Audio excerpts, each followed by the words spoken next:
साहिब की सीट जो पारंपरिक भाजपा की सीट मानी जाती है, तो लब्बो लुबाब ये है कि ये चुनाव कहाँ तो 400 पार से शुरू हुआ था और कहाँ प्रधानमंत्री जी की हताशा। लेकिन अटल जी मुजरे तक नहीं पहुंचे थे, कभी मंगलसूत्र और भैंस तक नहीं पहुंचे थे। अब कुछ बचा नहीं, उनके लिए चिंता होती है। जैसे अभी 3 दिन पहले उन्होंने कहा कि मैं दैवीय रास्ते से आया हूं, सीट नहीं है जिस पर उंगली रख करके कोई बीजेपी का नेता ये कह दे कि ये सीट सेफ सीट है और हम जीत रहे हैं। अगर वो होता तो सड़क पर ना उतरना पड़ता, वो भी पटना साहिब की सीट जो पारंपरिक भाजपा की सीट मानी जाती है। तो लब्बो लुबाब ये है कि ये चुनाव कहाँ तो 400 पार से शुरू हुआ था और कहाँ प्रधानमंत्री जी की हताशा यहाँ तक पहुँच गई है। भैंस मंगलसूत्र के बाद अब मुजरे तक, बीच में टोटी तोड़ रहे थे, बीच में लाइन कटवा रहे थे कि हम आ जाएंगे तो लाइन काट देंगे। अपने दुनिया में कभी भी किसी देश में चुनाव में वहाँ के प्रधानमंत्री या राष्ट्रपति से ये नहीं सुना होगा कि मेरा विपक्ष आएगा तो टोटी तोड़ देगा, मेरा विपक्ष आएगा तो बिजली काट देगा, मेरा विपक्ष अगर सत्ता में आया तो आपकी एक भैंस खोल के ले जाएगा, मेरा विपक्ष अगर सत्ता में आया मंगलसूत्र ले जाएगा, मेरा विपक्ष मुजरा करेगा। ये प्रधानमंत्री जी से शिकायत है। इसलिए मेरे भी तो प्रधानमंत्री हैं, अगर उनसे कोई शिकायत है तो मैं कहाँ जाऊं? जो बाइडेन के पास अमेरिका कि हमें प्रधानमंत्री जी से शिकायत है। तो प्रधानमंत्री जी अपने पद की गरिमा को ताड़ ताड़ कर चुके हैं। बार बार हम कहते रहे कि चुनाव को चुनाव की तरह लीजिए, राजनीति होती है। उन्हीं की पार्टी के अटल जी, हमारा उनसे बड़ा वैचारिक विरोध था हम लोगों का, लेकिन अटल जी मुजरे तक नहीं पहुंचे थे, कभी मंगलसूत्र और भैंस तक नहीं पहुंचे थे। अब कुछ बचा नहीं, उनके लिए चिंता होती है। जैसे अभी 3 दिन पहले उन्होंने कहा कि मैं दैवीय रास्ते से आया हूं, शायद बायोलॉजिकल जन्म नहीं हुआ। अब मैं तमाम पत्रकार साथियों, अपने साथियों से पूछता हूं, अगर हम अपने घर में 2-4 बार ये बोले कि भगवान हमसे डायरेक्ट बात कर रहे हैं इन दिनों, आप क्या करिएगा? हमको कहिएगा कि मनोज जी आपको डॉक्टर से दिखाने की जरूरत है, आप ठीक नहीं चल रहे हैं, आपकी स्थिति ठीक नहीं है। आप भी तो सपने में आए थे ना, एक पहले मैं खत्म कर लूं, फिर खूब पूछिएगा, खूब पूछिएगा। सपने में आना और भगवान खुद को बता देना बड़ा फर्क है।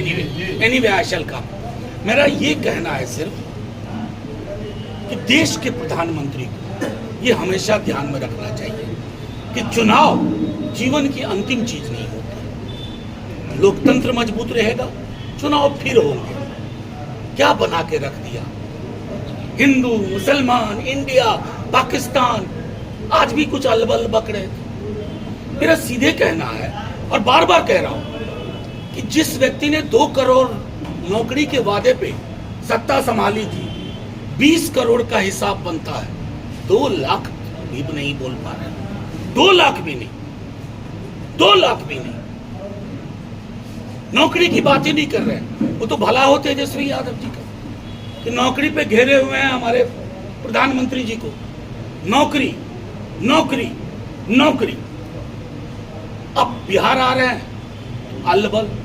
तो मैं इसलिए कहता हूं कि हमारे प्रधानमंत्री जी प्रणाम करते हुए, अगर आप इंडिया, पाकिस्तान, हिंदू, मुसलमान, भैंस, मंगलसूत्र, मुजरा ना बोलें तो आप बक्सर में किसी पंचायत से भी चुनाव नहीं जीत सकते।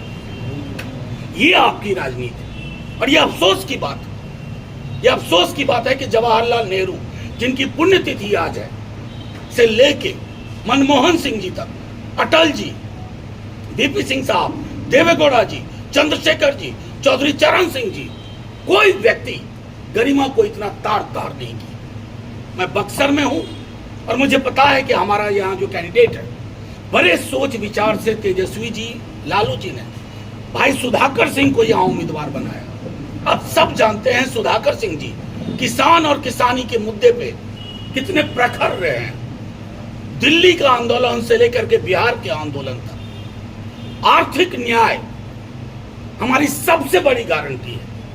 1 लाख रुपया हर गरीब गुरबा महिला को प्रति वर्ष, हिलेंगे नहीं इससे। तेजस्वी ने 2020 के विधानसभा चुनाव में कहा 10 लाख नौकरी देंगे, 8 सीट मैनिपुलेट कर ली गई, हमें बहुमत नहीं मिला। 22 में नीतीश जी ने आकर के कहा, उनके दूतों ने, हम साथ में रहना चाहते हैं। तेजस्वी जी ने कहा नहीं, हम बाहर से समर्थन करेंगे। बोला नहीं, बाहर वाला नहीं, अंदर वाला समर्थन चाहिए। तेजस्वी जी ने एक ही शर्त रखी थी, give me free hand in नौकरी। नौकरी के मामले में मुझे आजादी दीजिए कि मैं वैकेंसीज कंपाइल करके एक साथ निकालूं। हुआ, हासिल हुआ, 5 लाख नौकरियां हासिल हुई। अब कमिटमेंट 1 करोड़ का है। मुख्यमंत्री जी परेशान है, उनके दरबारी परेशान है, कह रहे हैं कि मुख्यमंत्री जी ने दस्तखत किए। साहिब, दस्तखत तो उन्हीं को करना होगा। सिग्नेचर तब हुआ जब नेचर बदला। 17 साल में नेचर नहीं बदला था गठबंधन का। गठबंधन का चरित्र बदला तो सिग्नेचर भी आया। ये लाया कौन? तेजस्वी यादव। तो आर्थिक न्याय की जब बात करते हैं, हर गरीब गुरबा महिला, किसी जाति किसी धर्म की हो, 1 लाख रुपए प्रति वर्ष। सिलेंडर, हम जैसे मध्यम वर्ग के लोग भी सिलेंडर खरीदने में अब कांपते हैं। अगर गलती से 1 महीने में 2 सिलेंडर लगता है तो 2500 रुपए तक जाके हिसाब बैठता है। हम उसे 500 रुपए सिलेंडर प्रति सिलेंडर हमने तय करने का निर्णय किया। अग्निवीर, बड़ा अफसोस होता है। अमित शाह जी कह रहे थे कि भ्रम फैला रहे। क्या भ्रम फैला रहे हैं भाई? सेना की तैयारी करता है बंदा, मातृभूमि पर जाता है, सरहद पे, 4 साल में रिटायर कर दोगे? आपको रिटायरमेंट लेना चाहिए।